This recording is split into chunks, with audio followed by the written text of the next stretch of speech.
बिन मायका। बच्चों की गर्मियों की छुट्टी लगी अभी 2 ही दिन हुए थे। सुबह सुबह पापा का कॉल आ गया। बोले, बेटा कब आओगी? मैंने मन ही मन से बोल दिया, पापा कुछ पक्का नहीं है, ऋषि टूर पर गए हैं, उनके आने के बाद देखती हूँ। पापा की आवाज़ रुआसी हो गई। बोले, बेटा तुम्हारी माँ नहीं है तो क्या हुआ, तुम्हारा मायका तो है और मैं तो हूँ। ऋषि से बात करो और जल्दी आ जाओ। मैं जी पापा के आगे कुछ न बोल पाई। जब तक माँ थी उनसे रोज फोन पर ढेरों बातें करती थी। साल में एक बार गर्मी की छुट्टियों में भी पूरे 10 दिन के लिए मायके जाती थी। वो सुख किसी जन्नत से कम नहीं होता था। बच्चों से ज़्यादा मुझे गर्मियों की छुट्टियों का इंतज़ार रहता था। पर जब से माँ गई है मेरा मायके जाने का मन ही नहीं करता। ऐसा लगता है जैसे मेरा मायका ही खत्म हो गया। पापा एकदम शांत स्वभाव के थे और कम बोलते थे, पर सबकी ज़रूरत का पूरा ध्यान रखते थे। ऐसा नहीं है कि मैं पापा को प्यार नहीं करती थी, पर बचपन से मैं माँ के ज़्यादा करीब थी, या यूँ कहूँ कि वो मेरे दिल के सबसे करीब थी। अपने सारे दुख सुख एक सहेली की तरह मैं उनसे साझा करती थी। आज सुबह सुबह पापा का कॉल आया तो उन्हें मना ही नहीं कर पाई। पापा का दिल रखने के लिए ऋषि से बोलकर अगले ही हफ्ते के टिकट करवा लिए और पहुंच गई मायके। जैसे ही दरवाजे पर पहुंची माँ की याद आ गई। ऐसा लगा जैसे वो अभी बाहर निकलकर मुझे गले लगा लेगी। सोच के आंखें भर आई, किंतु आज माँ की जगह पापा बाहें फैलाए मेरा इंतजार कर रहे थे। सालों बाद पापा को गले लगा के खूब रोई। पापा ने अपने आंसू छुपाते हुए प्यार से मेरे सिर पर हाथ फेरा तो दिल थोड़ा हल्का हो गया। बहुत दिन बाद पापा को देखा, कमजोर लग रहे थे। वैसे तो भाई भाभी और पापा सभी मेरा बहुत ध्यान रख रहे थे। बच्चे तो अपने खेल और मस्ती में व्यस्त हो गए थे, पर न जाने क्यों मेरी ही नज़र हर पल माँ को ढूंढ रही थी। आज भी पापा पहले की तरह रोज खाने के बाद मेरी पसंदीदा मटका कुल्फी लाना नहीं भूले। भाई भी बच्चों को कभी पार्क, कभी चिड़ियाघर तो कभी बाजार घुमाने ले जाता था। भाभी भी मुझे रोज पूछ कर मेरी पसंद का खाना बनाती।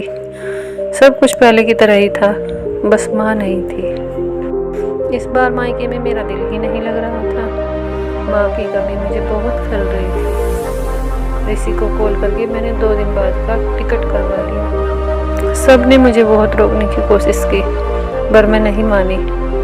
देखते ही देखते मेरे जाने का समय आ गया। आज शाम की ट्रेन से मेरी घर वापसी थी। मैंने सामान पैक करके रख लिया था, बस पापा का इंतज़ार कर रही थी। पापा न जाने सुबह से बिना बताए कहाँ चले गए थे। उनका मोबाइल भी नहीं लग रहा था। मन घबरा रहा था, बिना बताए आखिर गए कहाँ। इधर मेरी ट्रेन का समय भी होता जा रहा था। समझ नहीं आ रहा था कि क्या करूं। तभी पापा का कॉल आ गया। बोले, गुड़िया तुम लोग स्टेशन पर पहुंच जाओ, मैं सीधे वहीं पहुंच रहा हूं। हम लोग स्टेशन पर पहुंच गए। ट्रेन सही समय पर थी। पापा स्टेशन पर हमारा इंतज़ार कर रहे थे। उनके हाथ में एक बॉक्स था। उन्होंने वह मुझे देते हुए गले लगाया और बोले, इसे ही लेने गया था, इसलिए देर हो गई, संभाल के रखो। मैंने आश्चर्यचकित होते हुए पूछा, इसमें क्या है? पापा की आंखें भर आई। अपने आंसू पोंछते हुए बोले, तुम्हारी माँ का प्यार। कुछ समझती तभी ट्रेन आ गई। हमें ट्रेन में बैठाकर पापा और भाई ने विदा कर दिया। मेरी नज़रों से ओझल होने तक पापा वहीं खड़े हाथ हिलाते रहे। मैं भी एकटक न जाने कब तक बाहर खिड़की से उन लोगों को निहारती रही। तभी मेरे बेटे ने आवाज़ दी और मेरे हाथ में एक चिट्ठी थमाते हुए कहा, मम्मी नाना जी ने ये आपके लिए दिया है।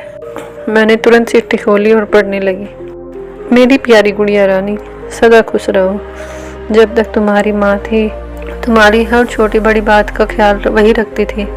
मैं जानता हूँ कि तुम्हारी माँ की जगह तो नहीं ले सकता, पर उनकी कमी की पूर्ति करने की कोशिश तो कर सकता हूँ ना। आज तुम्हारी माँ होती तो हमेशा की तरह अपने हाथों से तुम्हारे लिए बड़ी पापड़ और अचार बनाकर साथ भेजती। माँ के हाथ का तो नहीं, पर उसके स्वाद जैसा सब सामान एक दुकानदार से बनवाने की कोशिश की है। उम्मीद है तुम्हें पसंद आएगा। और हाँ बेटा, माँ नहीं है तो क्या हुआ, तुम्हारा मायका और हम तो हैं। पहले की ही तरह तुम्हारा इंतजार रहेगा। ढेर सारे प्यार और आशीर्वाद के साथ, तुम्हारे पापा।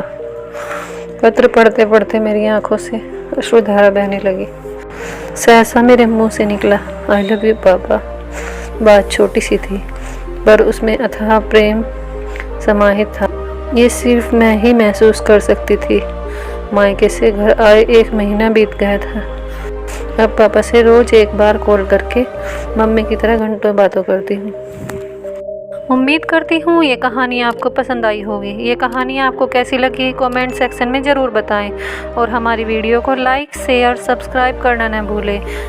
मिलते हैं अगली वीडियो में, तब तक के लिए नमस्कार।